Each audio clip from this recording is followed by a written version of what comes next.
క్రీస్తు ప్రేమ మమ్మల్ని బలవంతం చేస్తుంది అన్నాడు. ఏమన్నాడైనా? సువార్త ప్రకటించడానికి క్రీస్తు ప్రేమ నన్ను బలవంతము చేస్తుందని ఆయన చెప్తూ ఉన్నాడంటే ప్రియమైన వాళ్ళరా, కాబట్టి యేసు యొక్క ప్రేమను మనం ప్రకటించే వారంగా ఉండాలి. మనం పరలోక రాజ్యానికి వదిలిపెట్టకూడదు. ఎందుకంటే పరలోక రాజ్యం చేరాలని విశ్వాసులకు తెలియజెప్పే సువార్త ప్రజలు వినాలని దేవుడు ఆశిస్తున్నట్లుగా మనం చూస్తున్నాం. అంటే క్రీస్తు యొక్క ప్రేమతో మనం కదిలింపబడాలి. ప్రియమైన వాళ్ళం, యేసయ్య నన్ను ఎంతగా ప్రేమించడాన్ని మనం ప్రతిసారి కూడా మనం తెలుసుకోవాల్సిన వారి మట్టుగా మనం చూస్తూ ఉన్నాం. కాబట్టి అందుకనే మనం ఆ మాటలే వినాలని ఆయన ఆశపడుతూ ఉన్నాడు. యేసుక్రీస్తు వారి గురించి మన హృదయములో ఆయన ప్రేమతో మన హృదయము నిండిపోవాలని ఆశపడుతూ ఉన్నాడు. అంత మాత్రం కాకుండా చివరిగా ఆయన మాట్లాడుతున్నాడు. 8-12 వచనాలు మనం చూసినట్లయితే మరియు మీరు ఏ పట్టణంలోనైనా ప్రవేశించినప్పుడు మిమ్మల్ని చేర్చుకుంటే మీ ముందర పెట్టినవి తినిడి, అందులో ఉన్న రోగులను స్వస్థపరచుడి, దేవుని రాజ్యము మీ దగ్గరికి వచ్చి ఉన్నదని వారితో చెప్పుడి. మీరు ఏ పట్టణంలోనైనా ప్రవేశించినప్పుడు వారు మిమ్మల్ని చేర్చుకొనక పోయిన యెడల మీరు దాని వీధిలోనికి పోయి మా పాదములు అంటిన మీ పట్టణపు ధూళి కూడా మీ ఎదుటనే దులిపివేయుచున్నాము, అయినను దేవుని రాజ్యము సమీపించి ఉన్నదని తెలుసుకున్నాడని చెప్పుడి. ఆ పట్టణపు గతి కంటే సొదొమ పట్టణపు గతి ఆ దినమున వాడవదగినదై నేను మీతో చెప్పుచున్నాను. చివరి యొక్క మాట మనం చూద్దాం. క్లుప్తంగా ప్రతి ఒక్కరికి కూడా గమనించండి. అంటే మన ప్రభు అయిన యేసు ప్రేమ గురించి చెప్పుచున్న యొక్క మాటలు ప్రజలు 2 విధాలుగా స్పందిస్తూ ఉన్నట్లుగా మనం చూస్తూ ఉన్నాం. ప్రజలు ఎలా ఉన్నారంట? 2 విధాలుగా స్పందిస్తూ ఉన్నట్లుగా, తలపోస్తున్నట్లుగా మనం చూస్తున్నాం. యేసుక్రీస్తు వారు మనల్ని ఏం అడుగుతున్నాడు ప్రియమైన వాళ్ళరా? ఆయన ఏమని అయితే చెప్తున్నారంటే, నిన్ను ప్రజలు ఒకవేళ మంచిగా చేర్చుకున్నట, ఒకవేళ ఒకసారి ఆలోచించి ఊహించి ఒకసారి. ఎందుకంటే వారు నిన్ను ఆహ్వానించి ఏమైతే చెప్పాలని ఆశ కలిగి ఉన్నారు ప్రియమైన సహోదరి సహోదరుడా. కాబట్టి ఒకవేళ యేసుక్రీస్తు వారి గురించి వారు ఎక్కువ వినాలని ఆశపడినట్లయితే, వారు వినాలనుకుని ఒకవేళ ఆలోచించినట్లయితే వారికి ఎక్కువగా అడిగిన దానికన్నా వారు వినేదానికి ఎక్కువ ప్రాధాన్యత ఇమ్మని ఆయన మాట్లాడుతున్నట్టుగా మనం చూస్తూ ఉన్నాం. ఆయన ఏం చెప్పాలంటే, దేవుని రాజ్యము మీ యొద్దకు వచ్చి ఉన్నదని చెప్పండి. దేవుని రాజ్యము బహు సమీపంగా ఉందంటే, పోయిన వారం మనం చూసాం ప్రియమైన వాళ్ళ ప్రభు కొరకు మనం క్షమాపణ కొరకు మనం ఎదురు చూడాలి. అంటే ఆయన రాజ్యం అంటే మనం దేవుని రాకడ సమీపంగా ఉందంటే, పోయిన వారం ఒక మాట విన్నాం. ఏంటది? ఆయన తీర్పు కూడా మనకు సమీపంగా ఉంది. అంటే ఆయన తీర్పు కూడా సమీపంగా ఉందంటే మనం ఏం పొందాలి? మారు మనసు పొందాలి. అంటే పాప క్షమాపణ మనం పొందుకోవాలి. అందుకనే దేవుని యొక్క విశ్వాసములు మనం చూస్తూ ఉన్నాం. అంటే ప్రభువు కొరకు క్షమాపణ కొరకు మనము ఎదురు చూడాలని ఆయన మాట్లాడుతూ ఉన్నాడు. ఆయన కనికరము, ఆయన ప్రేమ, ఆయన వాత్సల్యం కొరకు మనం ఎదురు చూడాలి. అంటే ఆయన బహు సమీపంగా ఉన్నాడు కనుక క్షమాపణ హృదయంతో మనం ఆయన కొరకు ఎదురు చూసే వారంగా ఉండాలని ఆయన మాట్లాడుతూ ఉన్నాడు. అంటే రక్షణ గురించి మనం ఎక్కువగా మనం తెలుసుకోవాలి ప్రియమైన మాట. అంత మాత్రమే కాకుండా ఎవరైతే వారిని దయాపూర్వకంగా చేర్చుకుంటారో, కాబట్టి ఆయన అంటున్నాడు దేవుడు తనని చేర్చుకోవడానికి సిద్ధంగా ఉన్నాడని ఎరగాలి ప్రియమైన వాళ్ళ. అంటే దేవుని ఇందాక మనం చూస్తాం, దేవుని యొక్క సంఘ కాపురైతేనేమి, సంఘ విశ్వాసులైతేనేమి, కాబట్టి దేవుని పని కొరకు ఎవరైతే వాడబడుతూ ఉన్నారో, వారు ఏ గృహానికైతే వెళుతూ ఉన్నారో ఆ గృహస్థులు వీరిని చేర్చుకుంటే యేసయ్య ఏమన్నాడు? నేను వాళ్ళని పరలోకంలో చేర్చుకుంటాను. ఒకవేళ మిమ్మల్ని నిరాకరిస్తే నేను పరలోక రాజ్యంలో వారిని కూడా నిరాకరిస్తాను. అంటే తను నమ్మిన వారిని ఎవరైతే ఈ లోకంలో చేర్చుకుంటారో పరలోక రాజ్యంలో కూడా వాళ్ళకి ప్రవేశం ఉంటుంది. ఒకవేళ తను నమ్మిన సేవకుడిని ఎవరైతే చేర్చుకోరో, దేవుని పనిచేస్తున్న వారిని ఎవరైతే చేర్చుకోరో, కాబట్టి పరలోక రాజ్య ఆహ్వానం వాళ్ళకి మూసివేయబడుతుంది అని పరిశుద్ధ గ్రంథంలో చాలా స్పష్టంగా ప్రభు సెలవిస్తున్నట్లుగా మనం చూస్తూ ఉన్నాం. కానీ అందుకే శిష్యులు చక్కగా ఆయన అంటూ ఉన్నాడు, ప్రియా సహోదరి సహోదరా, దేవుడు తమను చేర్చుకున్న వారిని సిద్ధంగా ఉండండి. ఎందుకంటే ఒకవేళ మిమ్మల్ని నేను కూడా ఎరగానని చెప్తాను అంటున్నాడు.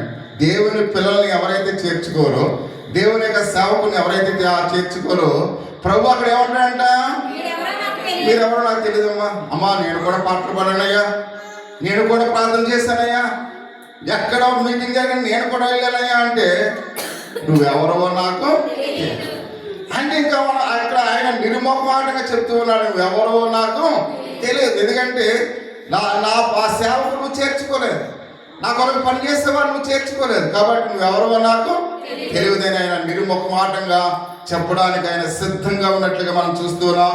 అంటే శిష్యులు ప్రకటించిన రీతిని బట్టి ఆయన మాట్లాడుతున్నాడు. ఒక మాట మనం చూస్తున్నాం, ఇక్కడ ఇష్టపడిన ప్రజలు, అర్థం చేసుకోలేని ప్రజలు యేసు తన శిష్యులకు ఆయన అడుగుతున్నాడు, ఒకవేళ ప్రజలు వారిని చేర్చుకోకపోతే ఆయన అన్నాడు, తమను చేర్చుకున్నట్లుగా ప్రజలను బలవంతం పెట్టకండి. ఎవరైనా వచ్చి అమ్మా యేసుక్రీస్తు వారి గురించి చెప్తున్నాం అనుకో, వాళ్ళు మన ఎదురుగా తలుపు వేస్తారనుకోండి, వాళ్ళు బలవంతం పెట్టకండి. అమ్మ మళ్ళీ తలుపు తీసి అమ్మ మీకు వాకింగ్ చెప్తానమ్మా, అమ్మ మీకు వాకింగ్ చెప్తాను, మీరేం బ్రతిమాలకండి.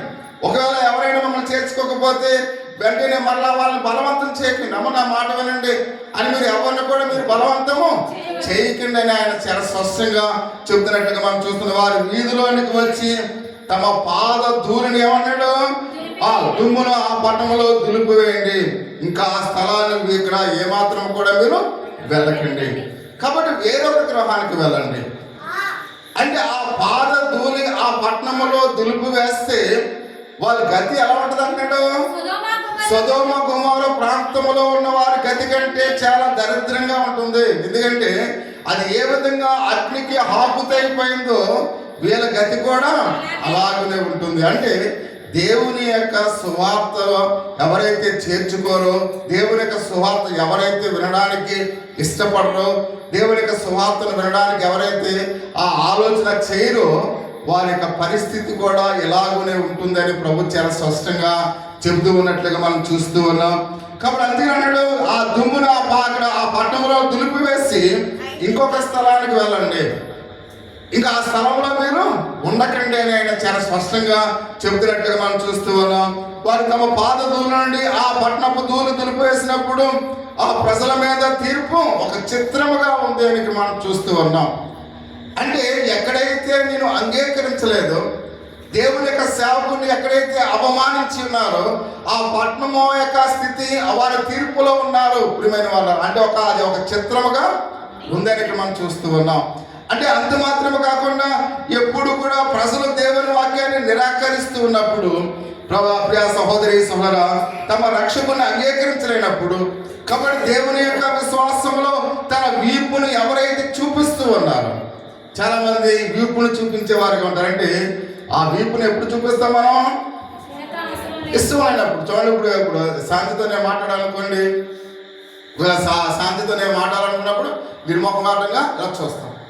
ఇప్పుడు ఈ శాంతి వచ్చేసరికి నాకు ఆమె మీద ద్వేషం ఉందనుకోండి, ఎలా తిరిగిపోతారు. అంటే ఆ ద్వేషము మనను వీపు చూపించేటట్లుగా చేస్తుంది. కాబట్టి అందుకనే అంటున్నాడు, ఎవరైతే దేవునికి వీపు చూపించాలని చూస్తూ ఉన్నారో వారు తీర్పులోనికి వస్తారు అని ప్రభు సెలవిస్తున్నట్టు. అందుకనే వారు అవిశ్వాసులుగా ఉంటారని మాట్లాడుతూ ఉన్నాడు. కాబట్టి అందుకనే ప్రియ సహోదరి సోదరులకు వేళ యేసుక్రీస్తు వారిని తిరస్కరిస్తే తప్ప ఆయన మాట్లాడుతున్నాడు, మనం మాట్లాడే ప్రతి మాట కూడా ఆయన మామూలుగా చూస్తూ ఉన్నాడు అనే విషయాన్ని పరిశుద్ధ గ్రంథంలో చాలా తేటతెల్లగా చెప్తూ ఉన్నట్టుగా మనం చూస్తూ ఉన్నాం. అందుకనే అవిశ్వాసులుగా కొనసాగంత కాలం కూడా వారికి దేవుడు దూరంగా ఉంటాడు ప్రియమైన వాళ్ళు. ఇలాంటి అవిశ్వాసంలో కొనసాగినప్పుడు ఎవరు దూరంగా ఉంటారంట, దేవుడు వారికి దూరంగా ఉంటాడు అనే విషయాన్ని పరిశుద్ధ గ్రంథంలో అయితే మనం చూస్తూ ఉన్నాం. కాబట్టి ఎవరైతే క్రీస్తును అంగీకరించి సువార్త ప్రకటించడానికి ఎవరైతే ఒప్పుకోరు అటువంటి వారు, కాబట్టి శిష్యులు కూడా ఆయన కఠినంగా హెచ్చరిస్తూ ఉన్నాడు. అటువంటి ప్రజలు నిత్య మరణము గొప్ప ప్రమాదం ఉందని వాళ్ళకి ప్రకటించని నేను మాట్లాడుతూ ఉన్నాడు. అటువంటి వాళ్ళకి ఏముందంట, నిత్య ప్రమాదం ఉంది. అంటే వారి భవిష్యత్తు తెలుగు పదం నాకు అగోచరంగా, అది వేరే పదం.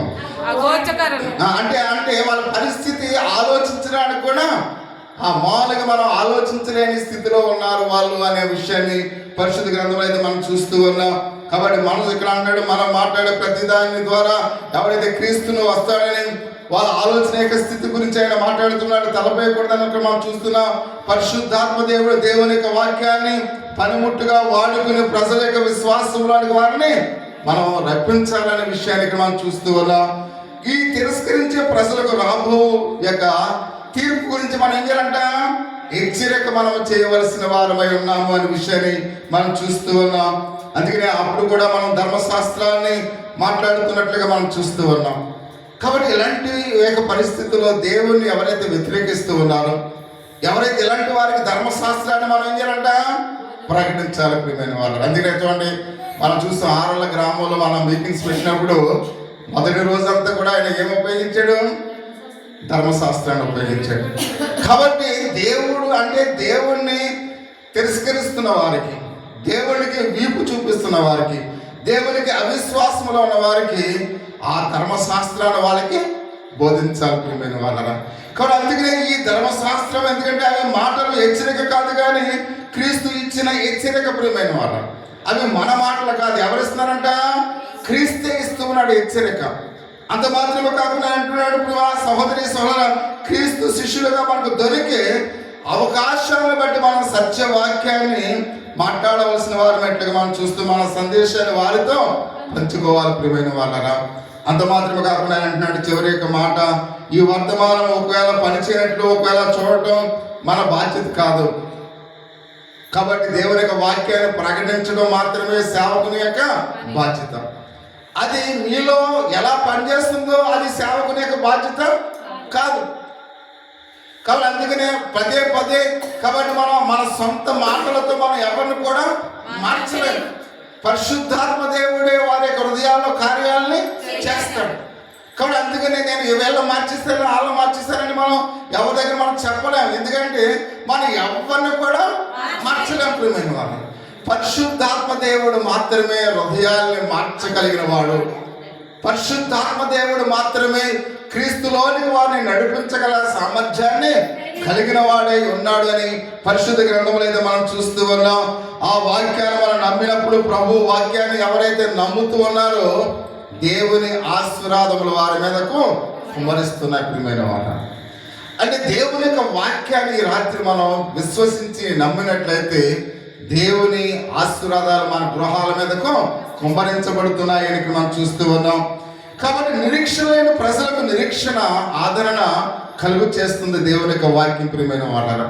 ఒకవేళ ఈ రాత్రి నిరీక్షణ లేని వారిగా ఉన్నామేమో, ఆదరణ లేని వారిగా ఒకవేళ మనం ఉన్నామేమో, కానీ దేవుని యొక్క వాక్యం మనం బలపరుస్తూ ఉంది. ఒకవేళ ఈ లోక సంబంధమైన విషయాల మీద మనం మొగ్గు చూపుతున్నామేమో ప్రియా సహోదరి సోదరా, అవి మనల్ని అణిచివేస్తున్నట్లుగా మనం చూస్తూ ఉన్నాం. ఈ లోక సంబంధమైన వాటి మీదే మన మనసు ఉంచితే మనల్ని అది ఏం చేస్తుందంట, అణిసివేస్తుంది అనే విషయాన్ని మనం చూస్తున్నాం. అది క్రీస్తులో మనం కట్టబడాలంటే మన యొక్క పాపములు మన యొక్క బలహీనతలు గలుస్తూ కట్టబడినట్లుగా మనము ఉన్నాం ప్రియమైన వాళ్ళరా. ఎప్పుడైతే దేవుని వాక్యానికి మనం తిరస్కరిస్తూ ఉన్నామో మన చేతులు మన కాళ్ళు దేనితో కట్టబడ్డాయంట, పాపం అనే గొలుసుతో కట్టబడ్డాయి ప్రియమైన వాళ్ళ. కాబట్టి మనం ఏమాత్రం కూడా ఆ పాపం అనే గొలుసును విడిపించుకోలేమన్న విషయాన్ని ఇక్కడ మనం చూస్తూ ఉన్నాం. కాబట్టి అందుకనే మనకు స్వేచ్ఛతో కావాలంటే పాప క్షమాపణ కావాలి. ప్రభువా, ఒకవేళ నాలో పాప ఆలోచనలు ఉన్నాయేమో, పాప తలంపులు ఉన్నాయేమో, ఇప్పటి వరకు నా వీపునే చూపిస్తున్నానేమో, అవిశ్వాసంగా ఉన్నానేమో, నిర్లక్ష్యంగా ఉన్నానేమో, ప్రభువా నన్ను క్షమించని దేవుని సన్నిధానంలో మనం పాప క్షమాపణ పొందుకుంటే నీ పాప సంఖ్యల్లో ఈ రాత్రి ఆయన తీసివేస్తాడు. ఒకవేళ ఇంకనూ ఆ పాప ఆలోచనలతోనే మనం బ్రతుకుతున్నట్లయితే మనకు శిక్ష ఉందని ఆయన నిర్మమాటంగా చెప్తూ ఉన్నాడు. కనుక ఈ రాత్రి ప్రతి ఒక్కరిని కూడా ఒకసారి కళ్ళు మూసుకుని దేవుని యొక్క సన్నిధానంలో ప్రభువా